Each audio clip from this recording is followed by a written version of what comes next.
بقالي سنة ونص بقيت عند أمي، ما أعرفش أي حاجة على بنات ولا أعرف أي حاجة على مرات ولا أي حاجة خالص.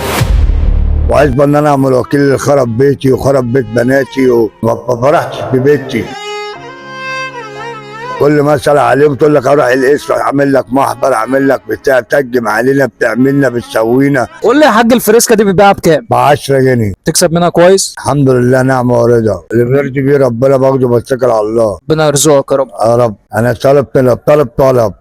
انا عايز اوصل رساله لبناتي، ربنا يهديهم ويصلح حالهم ويرجع لهم لابوهم كده ويرجع لامهم كده، وامهم ربنا يهديها ويصلح حالها. احنا اهل وناس، وعايز افرح بعريس بنتي وعايز افرح ببناتي وعايز افرح بالدنيا كلها. انا بس عايز اعرف ايه اللي حصل خلى الموضوع مثلا وصل لكده، وهم سابوك ليه؟ سابوني عشان انا مش موافق على الجوازه. عشان اكيد مصلحتهم. عشان مصلحتهم طبعا. انا عاوز الخير كله على بناتي، عايز افرح ببنات العروسه. انا معايا 3 بنات. ربنا يا رب يفرحك بيهم ال3 يا رب. ومعايا ست برضه كويسه، برضه ست مش وحشه، ست بنت ناس واصيله، وربنا خليني امي وخليني اختي وخليني اخواتي كلها وخليني الناس الحلوه اللي واقفه جنبي. ربنا يا رب يخليهم لك. طب انت بقى بتبات فين ولا قاعد فين؟ بقالي سنه ونص بقيت عند امي، ما اعرفش اي حاجه على بنات ولا اعرف اي حاجه على مرات ولا اي حاجه خالص. مهما كان دولت بنات دولت ولايه مهما يحصل.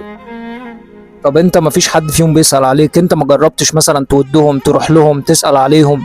كل ما اسال عليهم تقول لك اروح القسم اعمل لك محضر، اعمل لك بتاع، تهجم علينا، بتعملنا، بتسوينا. ده الشك دخل ببعضينا. ايه اللي وصل الموضوع لكده؟ دول بناتك، في اي وقت المفروض تشوفهم. شيطان بقى سعادتك بقى دخل في وسطينا بقى وخرب على بناتي وخرب على بيتي وخلى حزن بناتي وبعده بعد عني. وانا كنت كويس معاهم مش وحش معاهم وحنين معاهم، والحمد لله مش كل لبات الوحشه. قلت ابعد بعيد، طلع وصلت المحاكم ووصلت لده ووصلت لده. الشيطان قال لها يا انا يا هو، يا كده اعمل لكم فضيحه، احبسكم كلكم. انا بعدت عشان خاطر بنات وعشان خاطر عيالي وعشان خاطر امي وعشان خاطر اختي. مين اللي قال لهم احبسكم كلكم؟ مين ده؟ بشطان بقى سعادتك، ما قالوش الاسم، يعني بلاش الاسم، هو عارف نفسه سعادتك، منه لله. هل بناتك عايزين يشوفوك؟ بناتي هم عايزيني في حضنهم، بناتي بس غصب عنهم،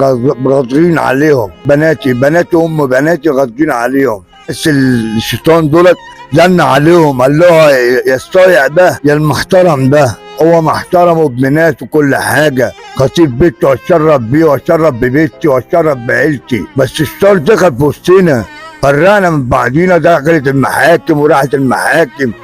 ليه كل ده؟ انت معاكي بنات، معاكي ولايه. انا عايز العيله ستة زي ما هي، زي ما كان حلوين زي بعض وخايفين على بعض وعاوزين نلمة مع بعضينا زي ما كان. اللي هم بيطلبوه انا بجيبه لهم، انا عايز اجيب لهم القمر، عايز اجيب لهم الخير كله لبناتي. دي بنات.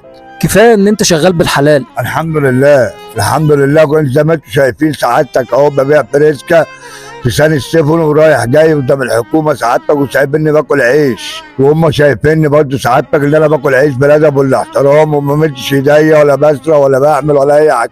عايز اكل عيالي بالحلال، عايز اكلهم بالحلال وعايز اسطرهم بالحلال. اكيد طبعا. يعني انت مرضي من شغلك والحمد لله ربنا كرمك؟ مرضي والحمد لله، واشكر ربنا. وربنا خليني امي وخليني اختي وخليني اخواتي وخليني بناتي، وربنا يهديهم ويصلح حال مراتي برضه مهما كانت دي مراتي عيالي. والله العظيم انت راجل اصيل. يعني بعد كل اللي حصل ده ان انت تقول كده، فانت راجل اصيل. وان انت تبقى راضي تقول ان انا راضي باللي ربنا بيرزقني بيه، دي حاجه كبيره قوي عند ربنا، مش اي حد بيرضى. فانت الحمد لله ربنا يكرمك عشان رضاك ده. ان شاء الله ربنا باذن الله هيوقف لك ولاد الحلال، وممكن تكون دي رساله ويبقى سبب ان انت توجه لهم رساله ويرجعوا لك ان شاء الله في يوم من الايام.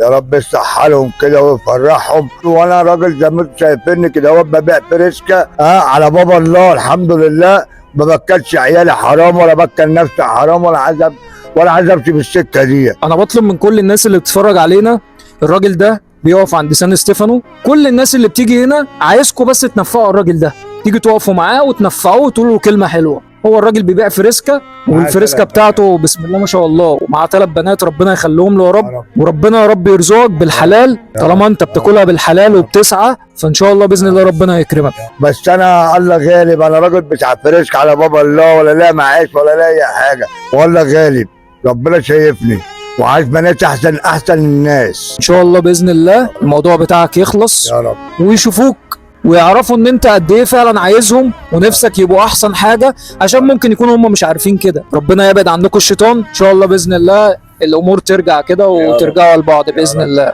انا اتشرفت بيك والله. شرفت بحضرتك وبحضرتك